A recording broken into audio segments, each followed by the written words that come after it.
Hello বন্ধুরা, কেমন আছো সবাই? জিওস এক্সেশনে আরও একটি ব্লগে আপনাদের স্বাগত। তো বন্ধুরা, আমি কিছুদিন আগে একটা ভিডিও পোস্ট করি। সেই ভিডিওতে আমি তোমাদের বলেছিলাম গাড়িটা ওয়েস্ট বেঙ্গল থেকে আমার গোয়া নিয়ে আসতে অনেক প্রবলেম হয়েছে ঠিকই। ঠিক আছে, গাড়ি আমার অনেক ক্ষতি হয়েছে, সেসব ভিডিও আমি পরে আপলোড করব। আমি রেলওয়েতে কমপ্লেন করেছি, আমার কোনো লাভ হয়নি। যে আমি আমার বাইকটা কলকাতা থেকে গোয়াতে পার্সেল করিয়ে নিয়ে আসার পর যখন পার্সেল অফিসে আমি আমার বাইকটা খুলে দেখলাম, তখন দেখলাম গাড়ির আমার অনেক কিছুই ড্যামেজ হয়ে গেছে। তো সেই ভিডিওটাই আজকে আমি তোমাদের সাথে শেয়ার করব। স্বপ্ন ছিল নিজের বাইক নিয়ে গোয়া ঘুরবো, তাই অনেকটা ভরসা করে শালিমার স্টেশন থেকে মাডগাঁও মানে গোয়াতে বাইকটা আমি পার্সেল করেছিলাম। কিন্তু মাডগাঁও স্টেশনে এসে বাইকটা রিসিভ করার পর যা দেখলাম, তার জন্য আমি একদমই প্রস্তুত ছিলাম না। একটা বাইক যখন আমরা পার্সেল করি তখন প্যাকিং চার্জ থেকে শুরু করে সব চার্জ আমরা নিয়ম মেনে দিই, তাহলে কেন এই চরম অবহেলা? শালিমার থেকে মাডগাঁও এই দীর্ঘ পথ অতিক্রম করতে গিয়ে আমার শখের বাইকটার যে হাল করা হয়েছে তা দেখে যে কোনো মানুষেরই মন ভেঙে যাবে।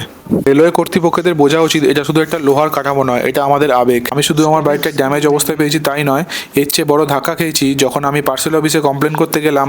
ওখানকার স্টাফদের ব্যবহার একদম জঘন্য। আমি যখন আমার বৈধ কাগজ দেখালাম এবং ড্যামেজটা পয়েন্ট আউট করলাম, তখন তারা এমন ভাব দেখালো যেন এটা খুব স্বাভাবিক একটা ব্যাপার। আমি জানি না এই ড্যামেজের ক্ষতিপূরণ আদৌ পাবো কিনা, তবে আমি একটা ফর্মাল কমপ্লেন অবশ্যই করেছি। রেলওয়ে পার্সেল সার্ভিস মানেই যেন একটা জুয়া। আপনার জিনিস অক্ষত পৌঁছবে কিনা তা ভাগ্যের ওপর নির্ভর করে। তারা প্যাকিংয়ের সময় আলাদা করে চার্জ নেয়, অথচ ডেলিভারির সময় সেই প্যাকিংয়ের কোনো চিহ্নই থাকে না। এটা রেলওয়ের পার্সেল অফিসের চরম অবহেলার প্রমাণ। এই ভিডিওটা বেশি করে শেয়ার করুন যাতে এই মেসেজটা উপরে গিয়ে পৌঁছায়।